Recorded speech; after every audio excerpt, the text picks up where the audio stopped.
Hi, everyone. This is Yvonne Solander with the Somerset County Library System, bringing you part two of the Virtual Book Lovers Tea. This week, I'm going to be talking about speculative fiction.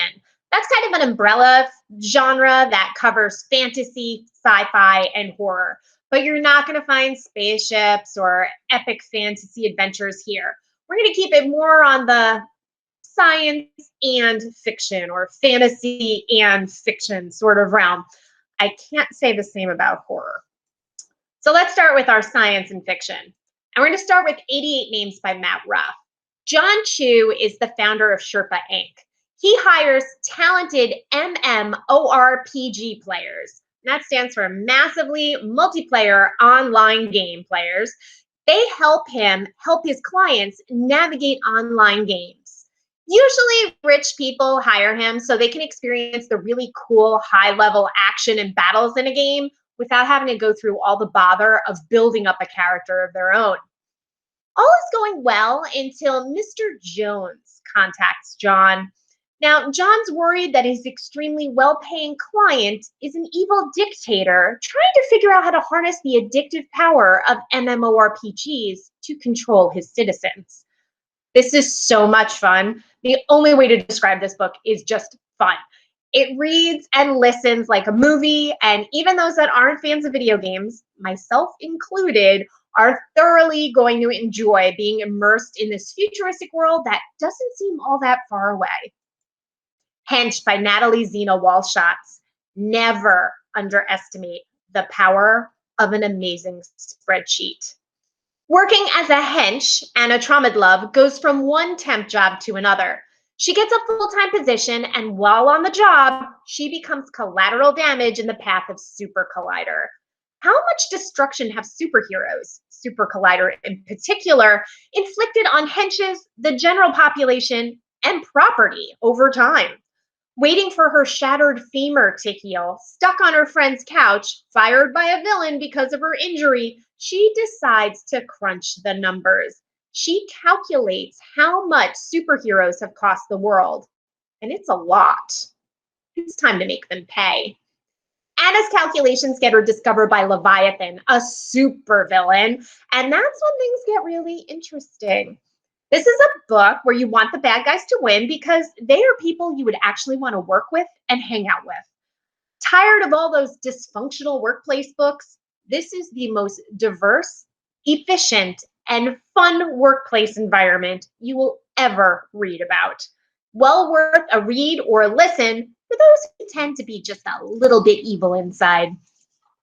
Masterclass by Christina Dolcher.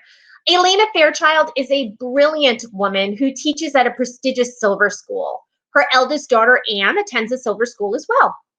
Her anxious younger daughter, Frederica, attends a green school.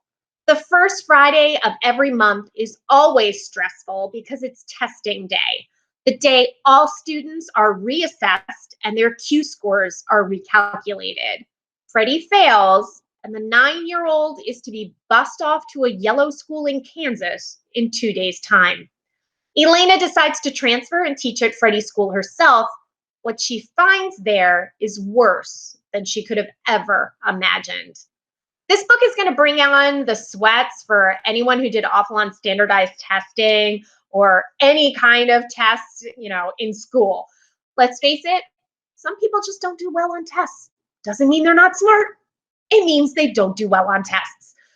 This is a frightening flashback on a forgotten chapter only a century ago in this country's history.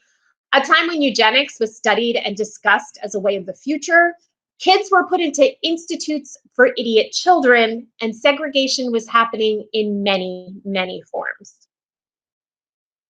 So let's put a little bit of the fantastic with our fiction. And we're going to start with Piranesi by Susanna Clark. Do you want to read a weird book? A book that when you try to describe it to someone, you realize you aren't doing it justice because in order to say what you really want to say, you'll be giving too much away? Yeah, that's this book. So Piranesi lives in a labyrinth where the other visits him weekly. There are only 15 people in the world: himself, the other, and the 13 dead he visits regularly. But now he learns that there's a 16th. and 16 means him harm. That's all I can tell you about the plot. It's an addictive read. I'm sure you're going to enjoy it. And that's all I can say. So read this great book. The Midnight Library by Matt Haig. Nora Seed is done. The few things that made her life bearable are suddenly gone. No one needs her, and she has no purpose. But life is not completely done with Nora Seed. She finds herself in a library in the in-between, surrounded by an infinite number of books bound in an infinite number of shades of green. Each book is a path not taken. Each book is her life at midnight on that day. Read the first sentence, and your life begins again on that path. What if she pursued swimming to the Olympics? What if she never quit the band? What if she married her fiance? What if she can find something worth living for?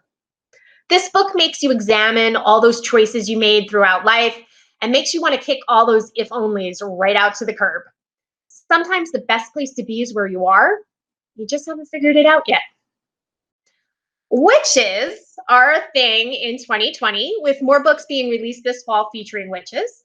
But here are two that are available right now. Before the Devil Fell by Neil Olson. Will hates going back to his small hometown north of Boston, but his mother is injured, and he knows as the only child, it's his job to care for her in her time of need. With Will's return to town comes more tragedies, a phenomenon some attribute directly to him, since these events seem to coincide with whenever he returns to town. He teams up with the girl next door to figure out if he's truly cursed, or if something else, something other, is at work in this small town. The Year of the Witching by Alexis Henderson. Emmanuel never knew her parents. Her father was burned alive on a fiery pyre for his sins against the father, and his mother died giving birth to her. As Emmanuel nears adulthood, she hears the call of the Darkwood, the forbidden forest surrounding Bethel and the realm of the four witches who worship the mother, the goddess of all dark and evil. When the ram she's bringing to market escapes its lead and bursts into the Darkwood, Emmanuel gives chase and comes face to face with two witches. Her life, and the life of the residents of Bethel and beyond, will never be the same. While I was nervous that this one was going to turn into the typical teen novel plot of the chosen one being the only one to end the bad times, there is a really cool twist that made this book work. And no, I'm not going to tell you what it is.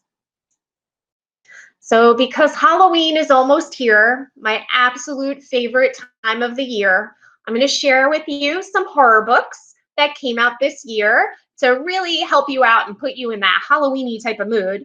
But I know not as many people are fans of horror as I am. So I have worked out a gore scale with scared, screaming little faces, 1 being not so gory, 5 being pretty gory. They're all kind of scary, so I didn't rate it for that. I rated it for blood and gore, and I will tell you, this is my own personal rating system. I hope you agree with my ratings. So we're going to start with Mexican Gothic by Sylvia Moreno Garcia. Noemi Taboada is concerned about her cousin. When she receives a letter that convinces Noemi that her cousin's mental state warrants psychiatric help, she knows she has to go see for herself how this woman has changed in the months since she married and moved away. That's how Noemi, a socialite in 1950s Mexico City, ends up in the countryside at the crumbling estate of High Place, owned by a mining family facing financial ruin. She expected her cousin to be unwell, but she didn't expect the state of the house or the fear that grips her in the middle of the night. Moreno Garcia takes the haunted place concept and turns it inside out and upside down. Curses, strange rituals, creepy dysfunctional families, and wallpaper that will make the little hairs on the back of your neck stand up. This book has it all. In a word, this book is gothic. This book is so gothic. It oozes gothic. I just wish there was a little more Mexico. One screaming dude. Devolution, a first-hand account of the Rainier Sasquatch Massacre by Max Brooks. Mount Rainier has erupted and communities across the mountainsides are devastated or cut off and awaiting rescue.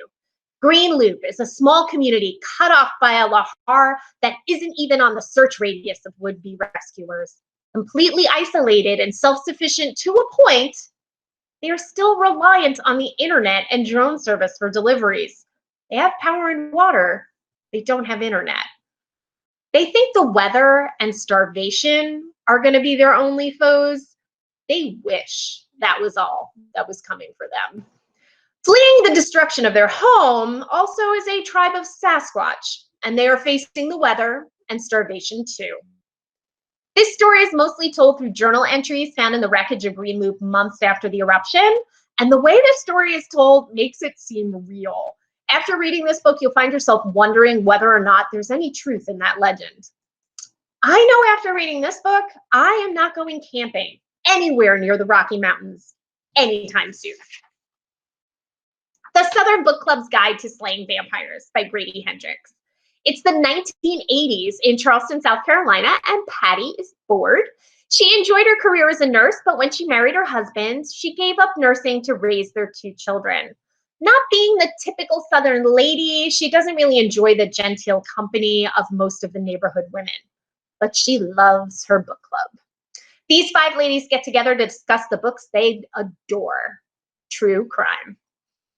When the old woman down the street knocks Patty down as she takes out the garbage one night and eats her ear in what is thought to be a fit of senility bringing on cannibalism, the oddities in the neighborhood have just begun. Patty begins to suspect that there's a killer in their midst in the form of their new charismatic neighbor, James Harris. Will her friends believe her? How can 5 housewives take down a monster? This book is by turns lighthearted, darkly funny, horrific, and a serious study of the dynamics within a society.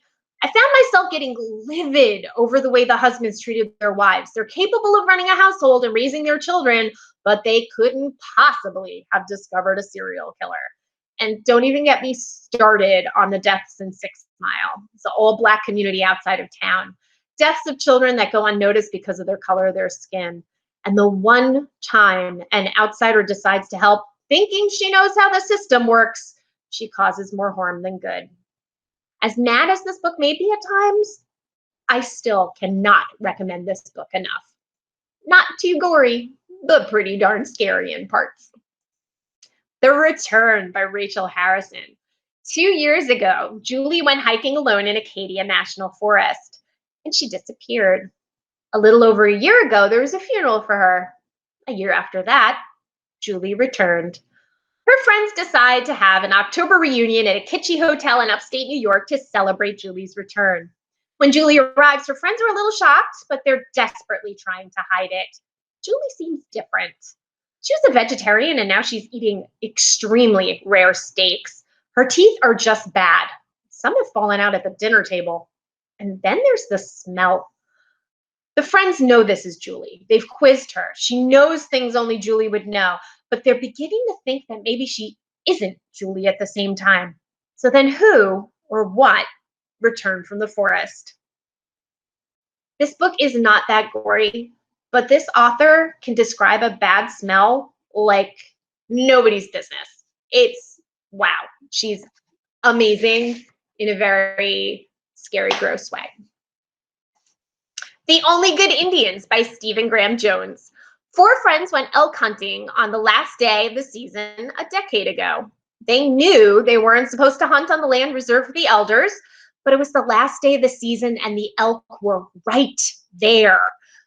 A storm sets in, and out-of-season pregnant doe refuses to be brought down without a massive fight, and the 4 Blackfeet are caught and banned from hunting elk on tribal land ever again. Life goes on for the 4. 2 of them move away and 2 stay, but what they started that night is far from over. Just because you don't believe in something doesn't mean it doesn't believe in you. That's one of the nuggets I'm taking away from this one. That and a mother's love is eternal, and Blackfeet spirits are vengeful and just plain scary. This is definitely a horrific tale, but it's also a discussion about culture and belief, how you can't escape your roots, and the writing is superb, and the dread and fear is ratcheted up as the story progresses. This is one that if you're going to read it at night, you're going to be leaving the light on as you go to sleep. The Night Will Find Us by Matthew Lyons. It's a perfect one to end with because it's a very close to home tale. 6 friends decide to spend their last day of their junior year of high school partying in the Pine Barrens, but disaster strikes soon after their tents are pitched. 6 friends entered the woods that night. How many will the Pine Barrens let leave? If you're a bit creeped out about being in the deep woods, this is not the book for you. The Pine Barrens is a malevolent character in this book, and it's an interesting twist on the camping gone wrong horror trope. Believe it or not, this is not a book about the Jersey Devil. The author does give the legend a nod, but this is about a malevolent forest that, wow, what an interesting way to look at the Pine Barrens. This one is definitely a 5 on the gore factor. Friday the 13th has nothing on this one. So that wraps up our speculative fiction. Please tune in next week for Life. I'm going to be talking about historical and contemporary fiction, and I hope you'll join us then. Happy reading, everybody.